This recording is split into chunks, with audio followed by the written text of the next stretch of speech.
distinguished guests, ladies and gentlemen, we welcome you to this conference, which is the Army and Politics during the Democratic Transition in the Arab World. We would like to welcome you to the second day of this conference, which is going to start with a general keynote lecture presented by Dr. Zoltan Barani. Dr. Zoltan Barani is taking part in our conferences for the second time in the conferences convened by the Arab Center for Research and Policy Studies. Dr. Barani is a professor of political science at Texas University, and he has authored a number of books, The Army and the Variable or Changing State, and also he authored a book about the collapse of democracy, and he authored a number of books published by Cambridge University. And also he published a book, How Armies Respond to Revolutions and Why. And this is a book that contains a chapter about the Iranian Revolution in 1979 and the revolutions of the Arab Spring of the year 2011. The lecture is going to take 45 minutes. We're going to end this session at 10:15. So the lecture is going to be presented in the English language for those who want to use the headsets.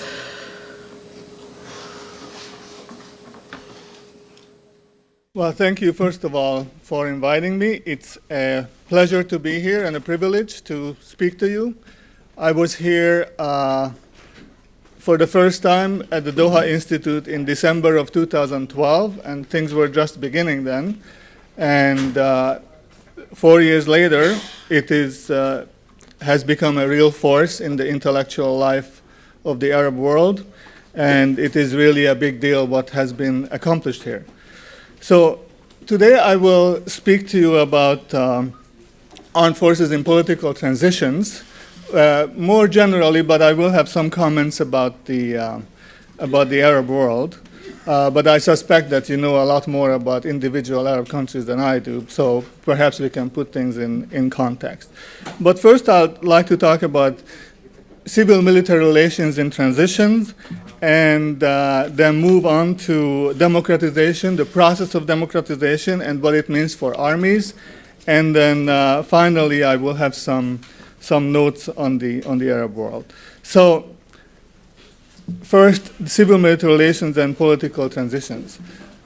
One of the most important things to consider here is that there are different types of political transitions. Every single one, of course, is different, but there are different typologies, different types. And where the political system starts from makes a huge difference in the transition itself. So from socialism or communism towards democracy, as happened in the East European countries, the main challenge for the armies is how to take the politics out of the army. Because, of course, in these one-party systems, the Communist Party was controlling the armed forces. From military rule to democracies, such as in Spain, Portugal, Greece in the 70s, or Latin America, or Burma, or Myanmar that is going through this process right now, the big challenge is exactly the opposite, how to take the military out of politics. And of course, there are all kinds of transitions towards democracy or towards a different kind of political regime, from colonialism to independence in Africa and Asia, or from absolute monarchy to an Islamic republic in 1979 in Iran. And of course, not all transitions are ending up in a better system, and not all transitions yield a more democratic condition. So regime change occasionally is preceded by revolutions, by real revolutions, but what is a revolution? And this is one of the key issues that Dr. Bishara mentioned yesterday. Revolutions actually is one of the most important social science concepts, but there is no consensus, no agreement on what revolutions mean. There is no definition of revolution that is commonly accepted. Practically as many people as talk about revolutions define revolution in different ways. So for instance, Professor Pirikin, who was in the 1920s the founder of Harvard University's sociology department, counted over 1,100 revolutions in the modern times. But the eminent sociologist Barrington Moore counted 4. For him, there were only 4 real revolutions in modern history, and these were the English Revolution in 1640, the French Revolution in 1789, the Russian Revolution in 1917, and the Iranian Revolution in 1979. These were, for his definition, for his criteria, these were the only revolutions. But I think the most important thing that we can all agree on is essentially that revolutions, as it was mentioned yesterday, are events that come from from below large movements that at least target or the objective of is the drastic change, systemic change of politics and social relations and economic relations. So since we're talking about democratization and the armed forces, let me say a few words about democratic armies. So for me, true democratization leads to democratic armies. But of course, internally, armies are probably the least democratic institutions since they are based on hierarchies and based on following orders and obedience. But the way I think about democratic armies is that they are armies that accept, support, and protect democratic rule. And so there are not so many armies in the world today that satisfy these criteria. So the main attributes of these democratic armies, again, these are armies that accept, support, and protect democratic rule, is essentially the way I look at civil-military relations is a triangle. And at the end of the points of the triangle, you have the state, the military, and society. And so they all have relations with each other. This is how I've been teaching military politics at the University of Texas for 25 years, and this is how I ask my students to think about it, to understand that the relationship between society and the armed forces is just as important in many cases as the relationship between the state and the army. So civilian control itself, to control the army, is not enough. It doesn't make an army democratic at all. Just remember that in all these communist states, for instance, like Stalin's Russia, there was civilian control. There's, Stalinist state controlled the armed forces. Or you can think of, Hitler controlled as a civilian his armed forces. So it didn't make that's not enough to have a democratic army. So let's say a few words about what democratic armies are. Let me look first at the political dimensions that I mentioned, one point, then the state and the army, and finally society. So in terms of the most important thing, I think that the most important criterion for civilian control to be democratic is that it has to be shared between the executive and the legislative branch. It has to be shared between the president or the head of state and the freely elected legislature. The president, of course, is the commander-in-chief, and his government oversees the day-to-day operations of the army. They prepare the budget, they recommend and implement policy, and so on and so forth. The key is really the role of the legislature, the freely elected legislature, which, of course, many countries do not have.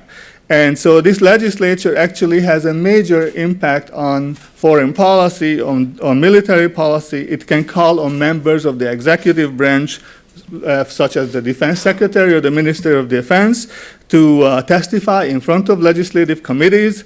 It can, of course, call on high-ranking generals to testify and explain their actions and so on. The defense-related committees of the legislature usually called the Defense Committee or Armed Forces Committee or something like that, is basically the real alternative voice, because you need alternative voices to the executive branch, and these committees provide that alternative voice for the state. Now, whether or not members have some sort of military background or not, that's a whole different issue. In some cases that is preferred, in other cases it is not, but the whole point is this is why you have staffers, congressional staffers, or staffers for parliament, that even though you can be a teacher who becomes a member of the Senate, and when you have to vote on something that is a military or defense-related issue, you have a staffer, you have independent experts who understand military issues, such as why does the military, for instance, need to buy 15 F-16 fighters? Is it really necessary? The second point is the military's chain of command and the political institutional areas of responsibility over the armed forces, and these must be laid into law. They must be codified or put in the Constitution. So, for instance, who is the top military officer? This military officer is actually reporting to, responsible or accountable to the civilian defense minister, the civilian prime minister, and if it's a parliamentary system, maybe the president. Another point that needs to be in any kind of democratic setup, needs to be laid out for the armed forces, is how the armed forces might be used. And in most democratic states in Western Europe, of course, this is it's really the key, because the army cannot interfere in domestic affairs. Basically, if you look at the Swedish constitution or the French constitution, the only legitimate role of the armed forces in the domestic situation is to provide relief after natural disasters. That's it, no other role. Another point is, of course, budgetary oversight, because this is mainly the legislature's most important power over the armed forces. And the budget, the defense budget, has to be transparent to the extent that it is possible. So, for instance, if you're interested in the Swedish defense budget or the British defense budget, you can Google it and it's there, and everybody knows how much it is and what it is being spent on. Of course, there is some discretionary amount for covert operations and so on, but these are generally very, very minor issues. The budget is hard to overestimate its importance, because this is how you can really control the armed forces through the purse strings. Now, next point is to minimize the military's prerogatives and political activism, right? The armed forces in a democratic state are depoliticized. So, for instance, in some countries, the military is not even allowed to vote, right? In some others, they are allowed to vote, but so, for instance, in the United States, if you are a member of the armed services, you are not allowed, and you can be fired for wearing a uniform and going to a political rally. So this is why you can look at, unfortunately now we have this wonderful election season, and you can see the rallies and the thousands of people, and you will not see one person in uniform. There may be many people who are in the military, but they cannot wear the uniform. If they do, they're fired. There's no questions asked, you're just gone. And I think this is very important, because the military this way is not legitimizing any political office or any political candidate. Also, the armed forces should not have any economic or political role. They should not be involved in businesses, and essentially have no right to business activities while they are in the employ of the state. Generals, however, have the right for clear guidance from the state, but it is also important that I think my colleague Peter Fever put it, the military has the right to be asked for guidance. The civilian state, the politicians, have the right to be wrong. The military does not have the right to disobey, even if the civilians make decisions that might be wrong. So it's very important, finally, and of course this is an issue that many books have been written about, but it's very important to have independent defense experts in a democratic state. And I mentioned already, alluded to how senators would have staffers, right, who would have military expertise. It's important that journalists, university professors and so on have some expertise so that the state can be advised by independent analysts and experts on defense issues. Let me say a few words about the societal dimension. So one of the key issues is, because of course the military comes from society, is whether or not you have a conscription or volunteers. There are arguments for both. Usually the military officers like to have volunteers because volunteers are there because they want to be there and they tend to be better soldiers. But conscription is very important for a democratic state in terms of socialization, creating national identity. For those people who were serving in the army, whether it's in Turkey or Hungary or Switzerland, all of these countries, of course, have conscription. This is one way for people to develop their national identity, one way for people to meet others whom they would have never met in other societal avenues. And I think it's generally not a bad idea. And it's interesting that we are here in Qatar because in 2014, Qatar had introduced conscription, as did the UAE in the same year. And in late 2014, Kuwait didn't introduce, actually reintroduced conscription. It's very interesting, the whole idea about conscription. It's a very interesting research topic, how societal and economic and political issues as they come up and change, how conscription changes. So for instance, in about 2011, Germany suspended conscription, but just this year they reintroduced it. And you would think that in many countries, conscription, especially richer European countries, conscription is abolished, and it has been. That was a historical trend. But just in 2014, two Central European countries with very long histories of conscription, both of them very wealthy, actually voted. There was a public referendum both in Switzerland and in Austria to maintain conscription. So they still have, even though it had some, on the very left-wing liberal political spectrum, some opposition to conscription, and yet both the Austrian and the Swiss publics had overwhelmingly voted to retain conscription. Okay, let me say a few things now about the democratization process and democracy promotion. Winston Churchill famously said, he said a lot of things famously, but in a speech that he gave to the House of Commons in 1947, he said that very famous quote that democracy is the worst form of government except all those other forms that have been tried from time to time. So, well, democracy is, of course, it's very messy. It's often a very difficult to progress and get things done. And of course, democracy and democratic processes gave us in the United States the current tragic presidential choice of either Donald Trump or Hillary Clinton. So democracy has not just wonderful things about it, it can also result in some odd outcomes. What we may call liberal democracy, of course, is not even a near perfect type of government. Often they are unable to deal with chaos or chaotic issues. The European experiment, as we look at the EU today with all these democratic governments, has all kinds of problems.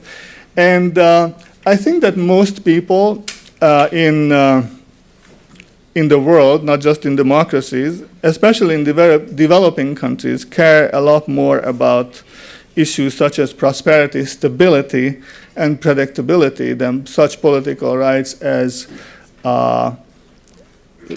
freedom of speech or freedom of assembly.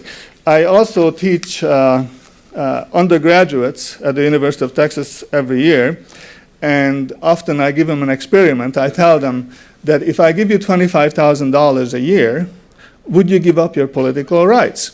And so I asked them to vote anonymously, and about 70% of them say, yes, we would.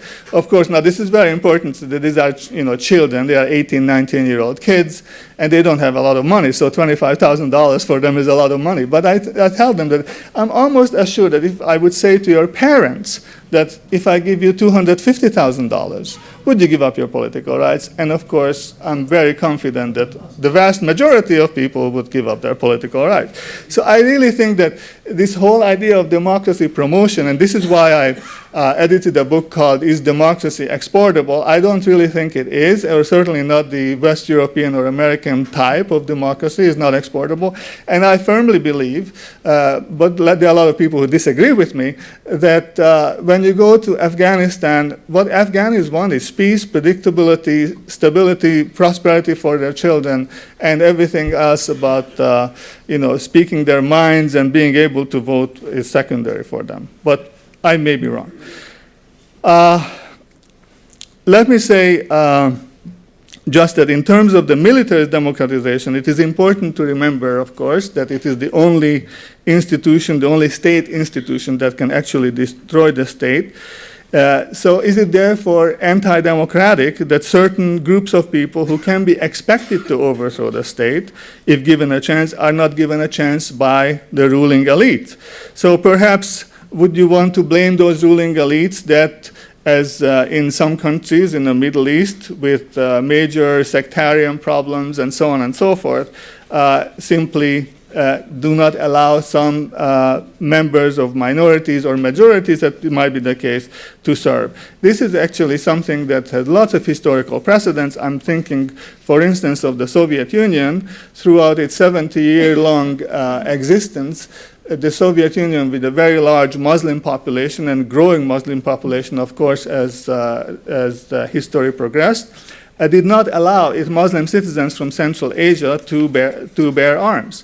They were allowed. In fact, they were conscripted. They had to go to the army for 2 or 3 years, but they all served in various kinds of construction battalions and so on and so forth, because the last thing the Soviet state wanted to do was to allow them to bear arms, because they were afraid that it might destabilize the state and so on.